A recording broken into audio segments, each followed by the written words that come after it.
Do you think about me sometimes? Does it cross your mind what the life we had could have been if we gave it time? But the summer's gone, now you're moving on. I see it when I look online, and I wonder if I'm the only one laying awake at night. Taking your time, coming back to me, don't ever let me go. I'll give you anything you need, and we can take it slow. And I know that it's over when we get older. You can say I told you. So, welcome to you all. And just before we get into this video this week, for this epic build, if you like, I just want to ask a favour really for all our viewers, you know, especially our loyal viewers that keep watching us and make comments. Could you please give us a like straight away as soon as you start to watch the video, as well as make a comment, because the algorithms we're finding out need you to like us and they need you to make comments, whatever it be, whether you just say hello, it's Jesse from Canada or whatever. Just making comments would help. You know, we want to build the channel, but we get a bit disheartened at times because things are so slow, you know, things, it takes time.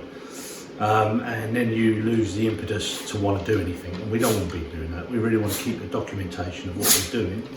So, without going into it too much, enjoy this week's video, and don't forget, thumbs up and a comment. Share if you like and all the other things, but thumbs up and a comment is really important. Enjoy the video. Started on this job now. So this is the upward bar with the holes going through this way for the lever arm. And on that lever arm there, I need some bracketry to go over this, both ends, with a hole through it, okay? So the only thing I've got is this. I've actually found a couple of bit more of steel. Bits of steel. Bloody, I can't get my words out. It's so cold. It's like -5. Right. I've actually found a piece of that, a length of that.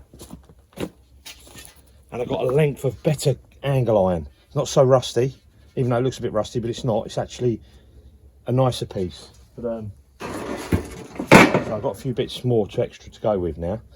So these bars got to be around about 120 mil, which is there. But before I cut this, okay, I'm actually going to drill the holes in them first, because my magnetic drill press that you've seen before when I was doing some work on the tractor, it can connect to this, you see, easier. But if you cut a little short bar, it's very hard to do it with. So I'm going to do that first, set that up. But I've got this tool here. I've had this quite a few years, probably about 6 years. Got it in the UK. I used to do up Land Rovers, old Land Rovers, and then take them off into the quarries, put roll cages on them, and go and roll them over, go through the rivers and lakes, everything. Loved it. So I needed metalworking tools, which I've got a few of, to maintain that, as I used to break it regularly, like suspensions and things like that. So I was always welding pieces on, so I needed these tools. But they're coming in handy now for our farmstead, or homestead if you like, because there'll be plenty of jobs, you know, for repairing the tractor and digger over time and other things. Right, let me get on to the... So this is the bar. It's going to be on the pivoting arm. I've marked out a hole there for centre of this and 30 mil down with a punch. Just punch the hole in, a little dot in there. Then I'm going to use my mag drill, which you've seen before. All I do is line that middle bit up with that hole, which is there, perfect. Turn on the magnet so it sticks to everything. Yeah, it stops it moving. Then before I start, always put on a little bit of this CT90, right, Just a little dot in there. And what that does, that saves your drill bits from burning out and getting hot. You never want these to get hot because they just blunt out quickly and they're expensive, so it's worth getting them, keeping them in good order. So, turn the machine on.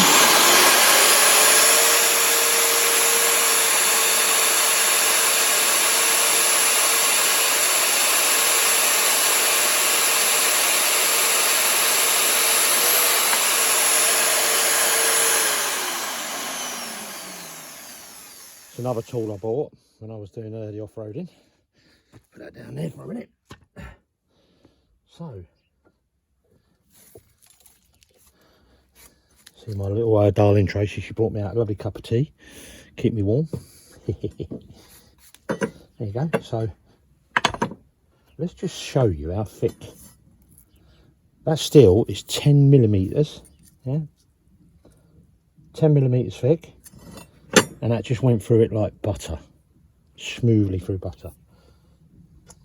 Very good tool to have if you're going to do doing a lot of this sort of work. Well, I've done the other side as well. So now I'm going to cut them off to the lengths. I said 120, I don't know why I said that, it's 180. So I'm going to cut them off at 180. And then they'll go on top of the pivot arm. This ain't it, but it's the same size. So they go on here like that. Okay, a little bit bigger. I ain't got no more stock, so I've got to use what I've got. And they go past about there, and then the other one comes through here. They'll have holes in them, okay, and I'll just weld these brackets, if you like, or what you want to call them. I'll weld them onto that, both sides, and then I've got a nice pivot point.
Two of those, beautifully cut. Cracking little tool. Haven't used it for a few years, but so, and we're nicely lined up with the holes as well. Okay, it's got to go down a little bit, that one there. There you go, nicely lined up. And what will happen, as I said before, I'm going to be making the pins out of this. So them pins, they'll go in loosely, which you want, but they go inside, slot past, and then that can pivot.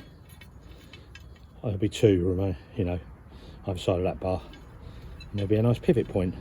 And then what I'll do is I'll just cut a length off of this, turn it round, make a T, so I can grab it, pull the pin out, put the pin in. Nice and simple. I want everything to be simple. But most of all, when I'm making it in production of making the briquettes, it's got to be fast. I want to be making like 10 every 5 minutes at least, which should give me, you know, 60 to 100, 60 every half hour, 100 and 120 an hour.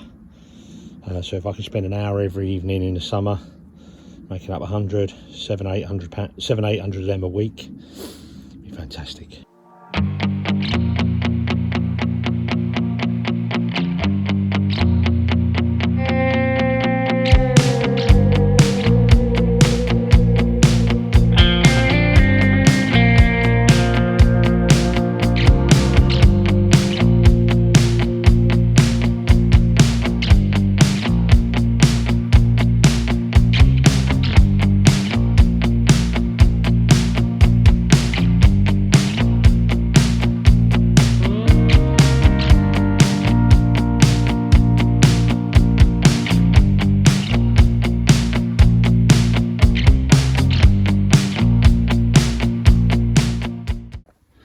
Okay, so that's the main upright here, and then I've just put my magnets on here and here just to get it all square, 90 degrees front and side.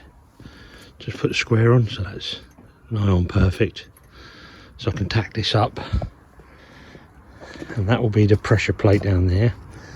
And underneath here, I'll be putting on some gussets there and there, that side, like that, and then one on the front edge. That's to give it some strength, but I'll show you that when I come to it. Okay, so the next bit is I've taken the long arm out the way so we can see this a little bit better. Then this bit here and here was one box section, which was this stuff here. I've split it down the middle. Okay, then I've made this little cage to go over. Okay, so what happened is, I mean, it's not all set up yet, but it'll work a bit more efficient than that. So what happens is we put the stuff in there, the poo and the sawdust, and then a plate will come down when I cut it. Will come down and push that down, which will be on the arm, but I'll show you that when we get into that. So I'm just sort of these sort of things, you know, sometimes you just build them and then you find out the little quirks and problems as you go. Now when I pull this basket out, so it'll be, just imagine it's squashed down, I've lifted the arm back out, and then I lift it out and there'll be a brick inside there. Right, that's roughly 9 inches long, 3 inches across, 4 inches across, and 3 inches deep it'll be roughly, right? So then these will be in the way a little bit, probably. So I'm thinking, I'm toying now whether to weld them shut, or put some little L brackets down here, angle brackets underneath, and then put these on hinges and hinge them so they open. Because I'm thinking of, in the future, I could turn this into another tool.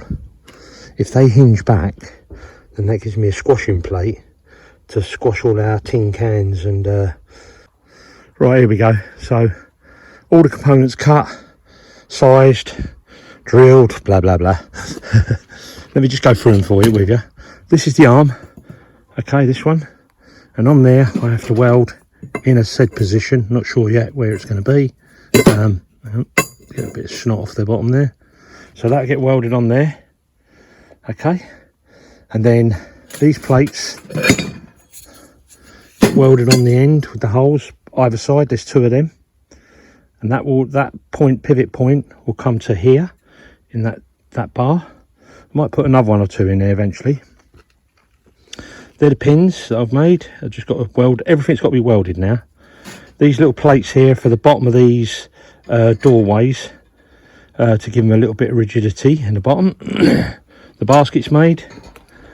This bit here is the piece. You can see what I've had to sort of fashion this up a little bit, this shape, and cut it out. Okay, and that will go over there like so when that's welded on, and there'll be a pin on there, and then this again will get cut to said length. And this is the crucial bit. I don't know this bit until I assemble everything, and then I can take a measurement which will give me, the press will sit there just above there, and then once I know that length I can push. I know the pushing length. Oh, it's hard to explain that. And that pushing bit will be this plate, so that plate will go in there, okay, and that will be pushing down the block. On top of that plate for rigidity, this will be welded on, okay, and then this is where this bit gets, I was just talking about, that gets welded on there, okay, and that becomes, it's not this long because it's got to be cut off yet, but that's its pivot point there. So you've got or fulcrum point, I would call that the fulcrum point from the pivot. Okay, 2 angles here, they're going to go underneath this base plate, which is, this is the underneath, so they'll be sitting, sorry, like that. So you're looking from underneath now, and that way when I put these basket sides on, I've got something to weld a hinge to. Okay, and that's pretty much it. I'm well pleased with today. I've got enough metal to get everything made or cut. I know it's all going to go together now. It's down to all my just down to me welding, so don't judge me, I said. But I'm going to stick weld this because that's all I've got available at the moment. I've got some the welders out there, I know, but I've got some 60 13s rods to do it with, so hopefully that'll be all right. Yeah. Anyway, that's what I've got left over. So next time you'll see this now, it'll be assembled.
Hello folks, welcome. So we finished, the machine is made, all painted. Come and have a quick look. So I made all my pins, I painted these red so they stand out a little bit. If they're off the side you can find them. And it's all done now, and we're going to do our first test. It's not had nothing in it yet, you can see it's perfectly clean, all right. What I'm trying to test for is the muck, if I've made the mix up correctly, because that's going to be the finite I've got to find right. So, you know, whether it's more sawdust, more horse manure, or adding straw to it as well, or paper, we're going to see that. So we're going to do a first press and see how it comes out. So I'm excited, and I hope you lot are as well. And another thing I just want to say, if you're getting something out of these videos and you're enjoying them, remember you can always buy us a coffee or go and visit our patrons page and enjoy that and get some early access. But anyway, let's get back onto this. So come down here, Trace. This is the muck. Okay, this has been steeping in the big pile over there. Okay, it doesn't smell of nothing, it's clean. You know, it doesn't smell of anything, it's not rancid in any way. So I'm going to start putting this into here. Okay, and I'm going to fill this basket right up and do my first press. I'm excited about this actually. How can you get excited about horse poo? That's mad, isn't it? What I'm excited about is if this works, we'll be getting free energy to heat our hot water, heat our farmhouse. We'll also be doing cooking on the stove, and central heating is a big one as well. So I don't know if you want to come around this side, Trey might see this a little bit better. So when I unhook this, I'm going to squeeze this out. Ordinarily, from now on, I mean this is just a showpiece because I can't get it onto the wall at the moment because we've got some issues with the where we're going to put this on the wall. So I'm just going to use it for here to show you, and we won't be making these bricks until early spring anyway because we need the weather to dry them, but it was just a demonstration. So ordinarily all the water that comes out of these will be going into a bucket, which we're keeping, and then we'll be putting that into a big barrel and using that to fertilize the growing beds. So we'll feed them in the summer with this lovely fertilized horse manure, which will be, you know, just right for the summertime. Anyway, let's have a go. So I'll lift this little arm up. That frees this here. This is the first time. I don't know how it's going to come out. Oops, I forgot to put my basket on. So I made a little basket top. Put that on there first. Okay. and then I start the squeeze process. Very lightly. I am putting hardly any pressure on that at all. And I'm hoping they squeeze down to around about a 3-inch brick. A little bit more.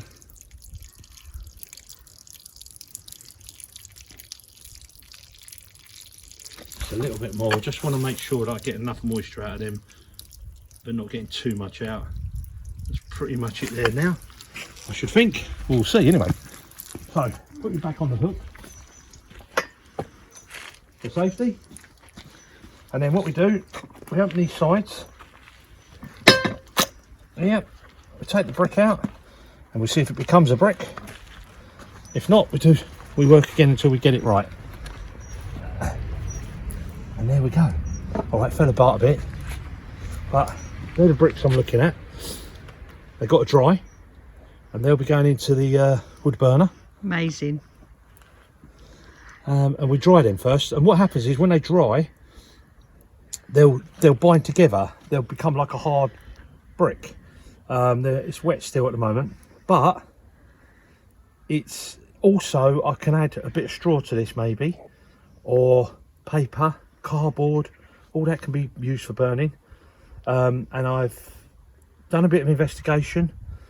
If I get a bag of cheap flour and mix it in a vat of water, I can make like a glue, you know, the old-fashioned way of making glue, and I can use that as the water inside this, which will help it bind up as well. So let's do another one, because they're quite soft and we've got to let them dry, but let's do another one to see if we can press it a little bit harder this time. So put that back together. I'm mucking up my new machine. I just think this is this is absolutely brilliant. Really, really clever, and it's not cost you nothing. I know obviously your time, but everything has a time limit, doesn't it, what we do here at the farmhouse? Yeah. But all the materials are free. You've had this metal for such a long time, and you used to say to me that, you know, you keep metal because obviously never throw it away. Never throw it away. And lo and behold, in Normandy, you've made a briquette press. Yep. Well, this is to make the fuel for our future. See, and it's quite quick. Once we get a little system going, Tracy will be filling. I'll be squeezing and laying them out on the pallets. But this time, let's just try and get a little bit more in. You can see the nice stuff dripping out there, which we'll put in a big bucket. I think we'll go for that. Okay. You can see by when I push with my hand, you can see it coming out. You can hear it as well. You know, we won't waste that. Ordinarily, we won't waste that in the future. Let's just put this brick out of the way. This is just a demo. Let me come over this side. Right. So here we go again.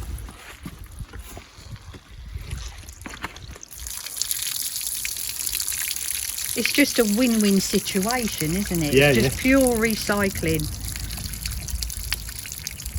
I'm putting a lot of leverage against that base, so yeah. I've got to be a bit careful. I'm going to break them clamps, cramps, whatever they are. Right, so we're squeezing down a bit more. I suppose you just squeeze really till there's no more fluid. You want to squeeze it, but you don't want to squeeze every bit of fluid out, because it'll just be bone dry and then just fall apart straight away. You need it to. But putting that safety lock on there was important for me. Yeah. It's a heavy bar, and you don't want it hit coming down on you. No. So here again, let's just see if we can take it out this way. We can't have the inventor getting knocked on the head by his own machine. No, that wouldn't be good, would it? No, definitely not. By his own machine. We wouldn't get we wouldn't get the renovation finished. Look, I'm just going to try something. I don't know if this will work. It might fall apart.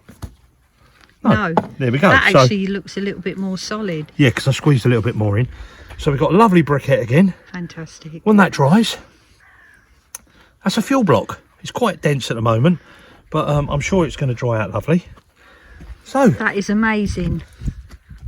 Well done, Budo. That's all right. Super proud of you. Tell me what you think. Was that a good idea? Worth doing? I think it was. I was excited about that. Brilliant idea. And I'd like to see how these dry out. So I'm going to put a couple of these in the sun for a few weeks to see if they dry out. But I know that in the summer, when we're making them, we'll have a good 5 month, 6 month period of making these in the evenings, and we'll have a good stack on a couple of pallets. Lovely. And that'll be all the fuel for the house. I can't believe it, because you know what's nice about it? I know I made the machine, but what's nice about it is we're reusing stuff that would ordinarily be thrown in the compost or thrown away. Yeah. But And, this is what we're about here, aren't we? Yeah, you know, it's all about homesteading, you know, Yeah. and self-sufficiency. self-sufficiency, and living off the land. You know, this is the key. But I hope you enjoyed that one anyway. I know I did. I enjoyed watching you making it as well. Well, it took me 2 days to make Yeah. and paint up, but yeah, I hope you enjoyed it, guys, and see you on the next video.